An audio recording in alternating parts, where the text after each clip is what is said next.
this is an iHeart podcast. Guaranteed human.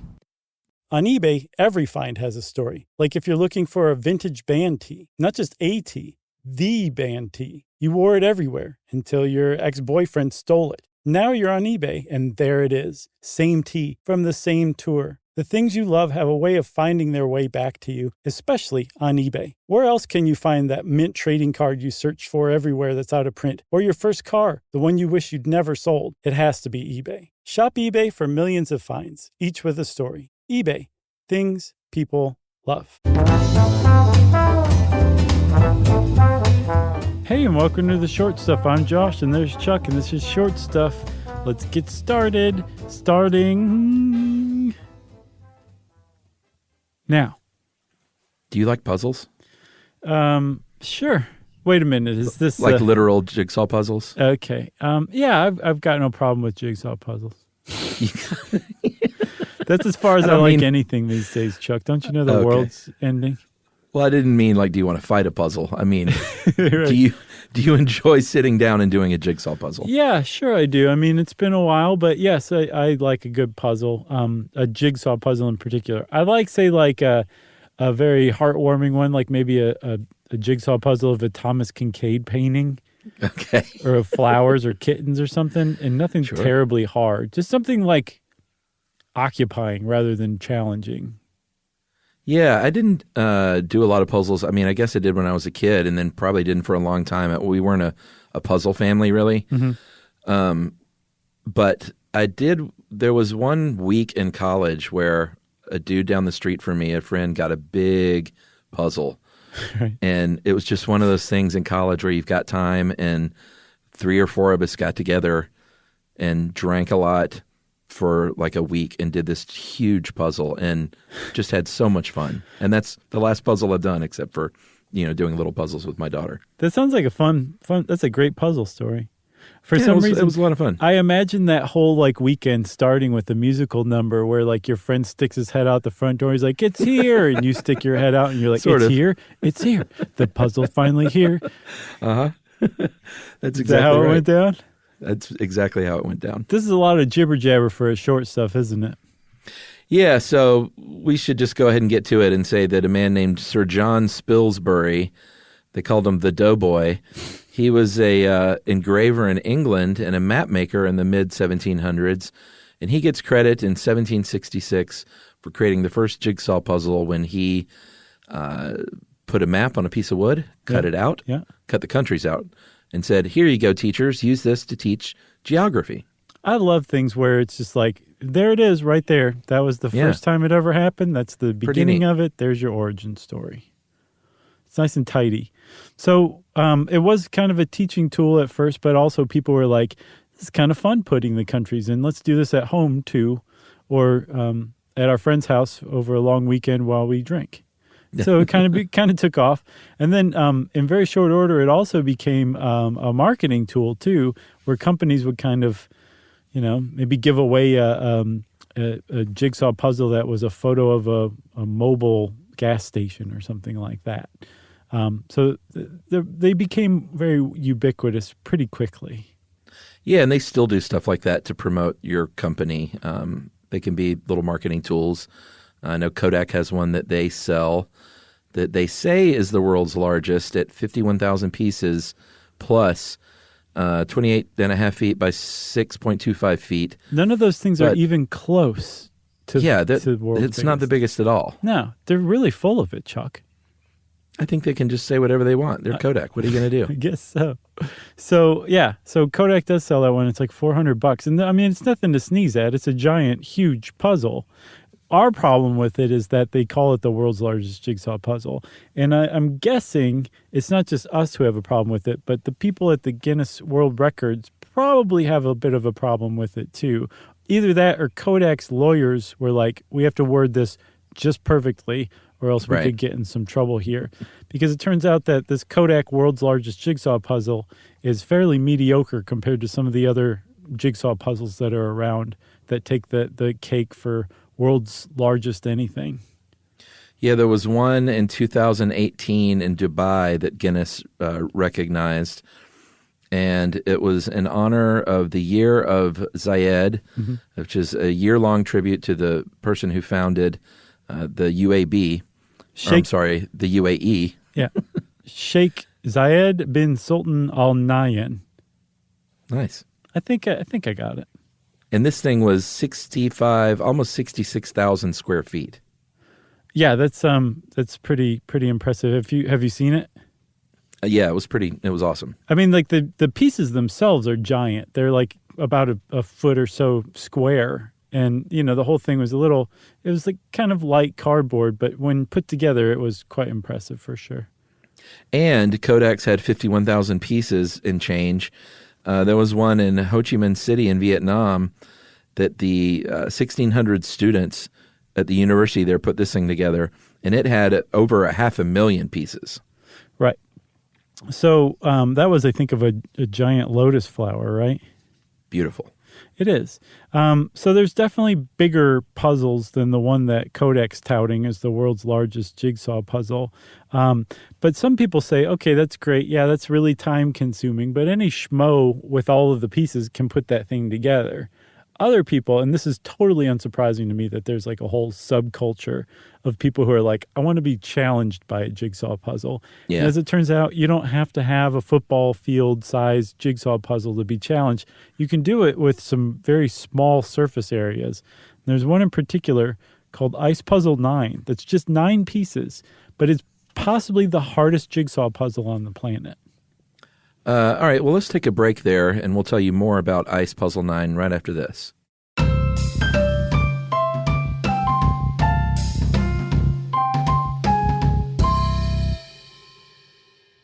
The springtime thaw is finally here. Flowers are blooming, days are longer. We're saying yes to more plans and finally getting outside, running, walking, just moving again. It's the perfect time to upgrade your everyday go-tos with Bombas. Take Bombas Sport Socks. They're super comfortable and designed with sport-specific tech for running, cycling, yoga, hiking, you name it. I use them to run in, and I can tell you they work beautifully. So head over to bombas.com and use code SYSK for 20% off your first purchase. That's BOMBAS.com, code SYSK at checkout. Hey, everybody. Here's a fact for you. In the United States, there is a break-in every 26 seconds, and that means that somewhere right now, an intruder is getting closer. And the problem with most security systems is that they only alert you after the break-in has started, and that's too late. Well, that's what makes SimpliSafe different. They use alerts. SimpliSafe's U.S.-based live agents, they identify threats on your property and help deter them before they actually break in. So the intruder never gets into your house. The crime is stopped before it even starts. That's right. And another great thing about SimpliSafe is they have no long-term contracts. They give you peace of mind and great value with their monitoring deterrence plans because they just start at about $1 a day. Yeah, SimpliSafe sent us a setup years back, and I still use mine every day. Yeah, and apparently setup, you can do it by yourself in under 30 minutes, so it's a really good value and it doesn't take long. So if you want to experience the SimpliSafe peace of mind, you can take advantage of the SimpliSafe discount offered to Stuff You Should Know listeners. Right now, you can get 50% off your new system by visiting simplisafe.com/stuff. That's half off at simplisafe.com/stuff. There's no safe like SimpliSafe.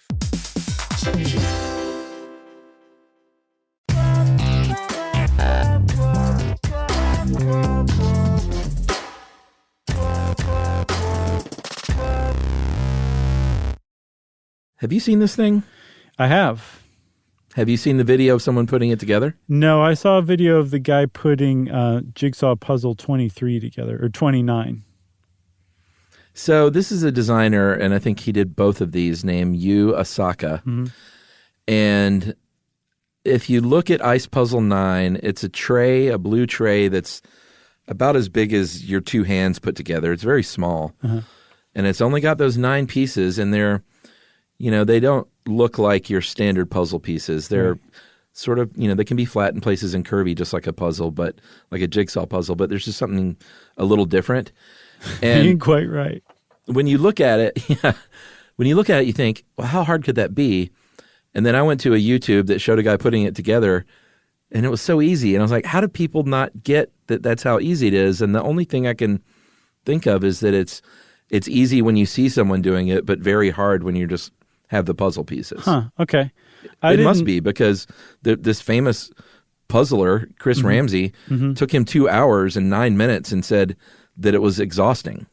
Right. And he doesn't seem to be the kind who would take like a dive for a puzzle maker. Like he seems legit, you know?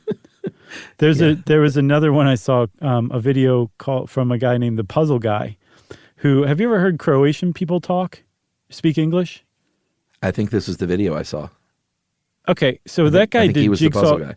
He did Jigsaw Puzzle 29 too, and he had some real trouble with it. In fact, at the end of the puzzle, when he had the last two pieces, he was explaining how he couldn't get them to fit when he accidentally got them to fit, and was actually surprised that he finished the puzzle. Is that when the accent really took hold? Yeah, but it's great, man. I love that accent. It's so great to hear Croatian people speak English. They just sound so just friendly and amiable. It's awesome. But as he was putting this together, one of the big problems with Jigsaw Puzzle 29, which was also made by Yu Asaka, as you were saying, it has 5 corner pieces. So one of the corner pieces actually fits into the inside of the puzzle. And it just seems to be extraordinarily difficult to put together. One of the reasons why it's tough is all the pieces are exactly the same. It doesn't form a picture, or I should say they look exactly the same, not shape-wise, but color-wise. They're this translucent blue or whatever. So you just have to tell from the shape. And then some of the shapes look like they should fit certain sizes of like holes. Isn't that what they're called? The shapes go in the holes? In the spaces. But they just don't quite fit. It looks very maddening. It was maddening just to watch the video. Yeah, seeing Ice Puzzle 9, I wish I hadn't watched it and that I would have just bought it to see how I would do. And I think, and I don't want to give it away, but when he put the last piece in, the idea is that you have to get all the pieces inside that tray. It's not necessarily what you think of as a puzzle, which is they all fit perfectly together and form a perfect picture. That's the only kind of hint I will give is that there can be space in that tray. They just got to all fit in there. Right. Does that make sense? That's a good hint. I don't want to ruin it. So speaking of ruining, man, did you see the video of Dave Evans from Dorset, England, who basically created the I guess it was certified as the world's largest hand-cut wooden jigsaw puzzle? No. So this poor guy, he created a jigsaw puzzle, an enormous one. It was like 20 feet by 8 feet. And if you're in the UK, it's 6 meters by 2.5 meters. It was just this giant puzzle. And he had it completed. He spent 2 weeks putting it together. After assembling, like cutting it, and then it took him another 2 weeks just to put it together. And he had it on this giant piece of plywood in his workshop showing it off. And somebody was filming it, and it just collapsed. And he walks into the frame, it just like about to lose his mind. He just can't believe that just happened. That moment was captured? Yes. Yeah, that moment was captured on video, and his reaction was captured on video. It's worth checking out because you just agonize for the guy. It took him another 16 days with a bunch of assistants to put it back together. Well, here's another interesting record. And these are the records that kind of crack me up. There are 2 people seemingly battling it out for the largest collection of jigsaw puzzles record. Luisa Figueiredo, I guess, of Sao Paulo, Brazil, and then Georgina Gil Lacuna of the Philippines have over 1,000 puzzles each, and they keep kind of going back and forth. Right. And this is just such a weird record because the only thing you have to do is just buy more puzzles. Yeah, that's it. That's all there is to it. Yeah, like where does it end? I guess one of them's going to have to kick the bucket. I guess so. But then someone else takes over the collection, and they're like, I'm going to buy 8 more puzzles. I'm winning. You would hope so. But I mean, like, you would hope that your arch nemesis would have enough class to be like, my puzzle collection must be destroyed upon my death. Oh, that's what you do. Yeah, just set it ablaze. Or distributed in a bunch of different pieces to different people. No, set it ablaze. Don't give it to children who need it. All right. No, how about this, Chuck? If you're in favor of setting it ablaze, you could give them to children in need, but you have to stipulate in your will that a piece is taken from every single one of those puzzles, and those pieces are set ablaze. How about that? Yeah, that's the worst. We've gotten a lot of hand-me-down puzzles, which is what happens when you have a kid, and Man. all of them are missing pieces. Well, you should just know not to even take a hand-me-down puzzle because it's going to happen, you know?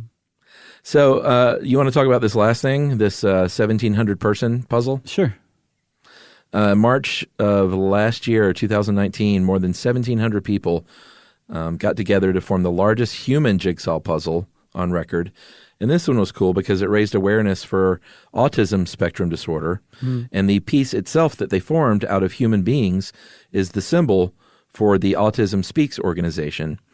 And I think I don't know if there was controversy, but that was surely no one got mad about this. But the question did arise, is it a puzzle if it's just a puzzle piece?